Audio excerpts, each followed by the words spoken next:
Bismillahirrahmanirrahim. Assalamualaikum warahmatullahi wabarakatuh. Perkenalkan, nama saya Iramita dari kelompok 1, pemateri pertama. Di sini saya akan menjelaskan pengertian akidah dan akhlak. Nah, akidah secara etimologi atau secara bahasa adalah ikatan perjanjian, sangkutan, dan kokoh. Disebut demikian karena ia bersifat mengikat, menjadi sangkutan atau ketergantungan dari segala sesuatu. Sedangkan secara teknis, akidah dapat diartikan sebagai iman atau kepercayaan. Sedangkan menurut terminologi atau istilah, akidah adalah dasar-dasar pokok keyakinan atau kepercayaan dari hati umat Islam yang bersumber dari ajaran agama Islam, yang dimana wajib dipegang oleh seluruh umat Islam sebagai keyakinan atau kepercayaan yang bersifat mengikat. Nah, seperti yang kita ketahui di dalam ajaran agama Islam bahwa kita memiliki kepercayaan terbagi menjadi 6, yaitu pertama, percaya kepada Allah Subhanahu wa Ta'ala. Bagaimana cara kita mempercayai bahwa Allah Subhanahu wa Ta'ala itu memang benar ada, yaitu dengan cara melihat ciptaannya di seluruh muka bumi ini. Dan bagaimana cara kita beriman kepadanya, yaitu dengan cara menaati perintahnya dan menjauhi segala larangannya. Yang kedua, percaya kepada malaikat. Bagaimana cara kita percaya kepada malaikat bahwa malaikat itu memang benar ada? Itu dengan cara kita melihat buktinya, yaitu Al-Quran. Allah Subhanahu wa Ta'ala menurunkan Al-Quran kepada Nabi Muhammad melalui perantara malaikat Jibril. Jika tidak ada malaikat Jibril, maka kita tidak tahu apa itu Al-Quran, dan kita tidak akan mengenal itu apa itu Al-Quran. Nah, yang ketiga, percaya kepada Nabi dan Rasul. Bagaimana cara kita percaya bahwa Nabi Muhammad SAW ialah seseorang yang menyiarkan agama Islam ke seluruh dari zaman jahiliyah sampai zaman sekarang ini.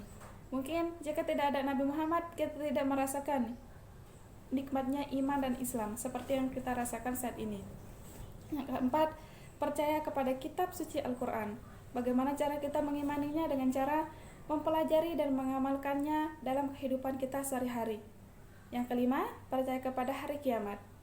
Bagaimana cara kita beriman? Itu mulai dari sekarang, malah kita beribadah kepada Allah Subhanahu wa Ta'ala untuk menyiapkan akal kita saat menghadapi hari akhir nanti. Dan yang terakhir, percaya kepada qada dan qadar.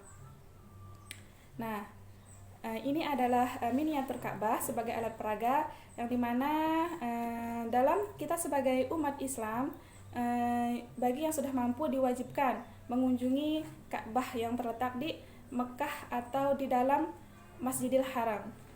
Dalam Al-Quran surah ke-14 ayat ke-37, yang dimana Ka'bah ini ada sejak pada zaman Nabi Ibrahim, yang dimana pada saat itu Nabi Ibrahim meletakkan Hajar dan anaknya Ismail di lokasi Ka'bah tersebut.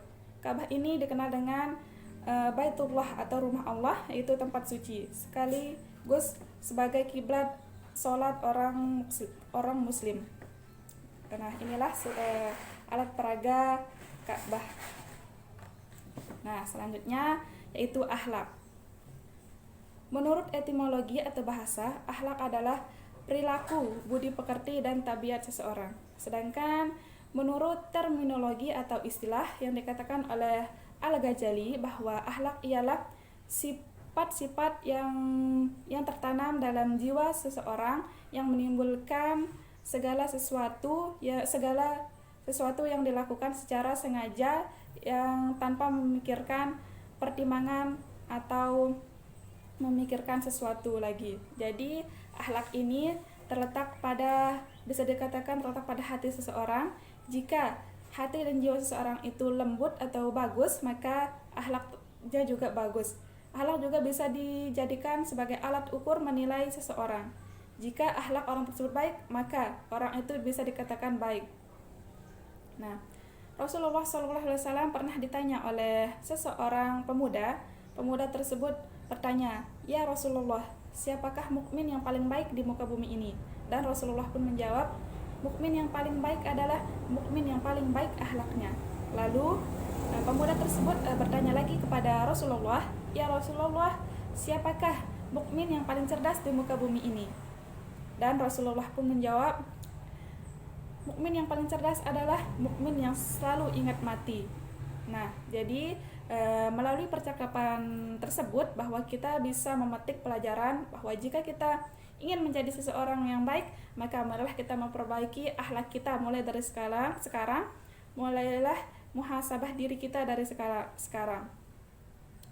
Nah, marilah kita mensyariatkan sholat kita dan mensyariatkan perbuatan kita sesuai dengan petunjuk dan pedoman dalam Al-Quran.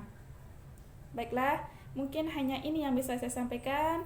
Mohon maaf atas segala kekurangan. Jika ada kata-kata saya yang salah, mohon dimaafkan. Itu datangnya dari saya sendiri, dan jika ada kelebihan, tolong diambil dan dijadikan pelajaran dan diterapkan dalam kehidupan sehari-hari. Sekian dan terima kasih. Wassalamualaikum warahmatullahi wabarakatuh.